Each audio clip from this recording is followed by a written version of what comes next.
Gospel writer ജോണിൻ്റെ കാഴ്ച മറ്റ് 3 gospel റൈറ്റേഴ്സിനേക്കാളും ഡിഫറെൻ്റാണ്. ഇത് ജോണിൻ്റെ ഗോസ്പലിൻ്റെ ഇൻട്രൊഡക്ഷനാണ്. മറ്റ് 3 സുവിശേഷകന്മാരും ഭൂമിയിൽ നിന്നുകൊണ്ട് ദൈവത്തെ കാണാൻ ശ്രമിക്കുമ്പോൾ യോഹന്നാൻ മുകളിൽ നിന്ന് ദൈവത്തെ കാണാൻ ശ്രമിക്കുകയാണ്. അതും വളരെ ഡീറ്റെയിൽഡായിട്ട് കാണാൻ ശ്രമിക്കുകയാണ്. അതുകൊണ്ടാണ് യോഹന്നാൻ്റെ കാഴ്ചയെക്കുറിച്ച് ഈഗിളായി എന്ന് പറയാം. 5 കിലോമീറ്റർ അപ്പുറത്ത് നിന്ന് ഒരു റാബിറ്റിനെ സ്പോട്ട് ചെയ്യാനുള്ള ഷാർപ്പ്നെസ് ഈഗിളിൻ്റെ ഐക്കുണ്ട്. അത് മനുഷ്യൻ്റെ ഷാർപ്പ്നെസ്സിനേക്കാൾ കാഴ്ചയേക്കാൾ 8 മടങ്ങ് കൂടുതലാണ്. മനുഷ്യർ 180 ഡിഗ്രിയിൽ കാര്യങ്ങൾ കാണുമ്പോൾ ഈഗിളിൻ്റെ ഐ 340 ഡിഗ്രിയിലാണ് കാണുന്നത്, വൈഡ് പേഴ്സ്പെക്റ്റീവ്. അത് യോഹന്നാൻ്റെ ഗോസ്പലിൻ്റെ പ്രത്യേകതയാണ്.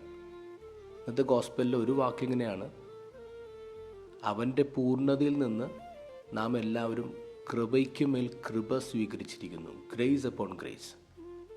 യോഹന്നാൻ ശരിക്കും ഉപയോഗിക്കേണ്ട വാക്ക് എന്തായിരുന്നു? ട്രൂത്ത് അപ്പോൺ ട്രൂത്ത് എന്നാണ്. കാരണം സത്യത്തെക്കുറിച്ചാണ് യോഹന്നാൻ കുറേ സംസാരിക്കുന്നത്. പക്ഷെ ആദ്യം തന്നെ ഗ്രേസ് അപ്പോൺ ഗ്രേസ് എന്ന് പറയാം. ഒരു പ്രത്യേകത ശ്രദ്ധിക്കേണ്ടത്, യോഹന്നാൻ പിന്നീട് ഒരിക്കലും ഗ്രേസ് ഉപയോഗിക്കുന്നില്ല. പക്ഷെ ട്രൂത്ത് എന്നുള്ളത് 55 തവണ പിന്നീട് ഉപയോഗിക്കുന്നുണ്ട്. Truth is the way grace works. വരം എന്ന തലക്കെട്ടിലൊരു കവിതയുണ്ട്. ഒരിക്കൽ സ്വപ്നത്തിൽ വന്ന് ദൈവം എന്നോട് ചോദിച്ചു, എന്ത് വരം വേണമെന്ന്. ഞാൻ പറഞ്ഞു, പുഴുവിനെ പൂമ്പാറ്റയാക്കുന്ന വിദ്യ.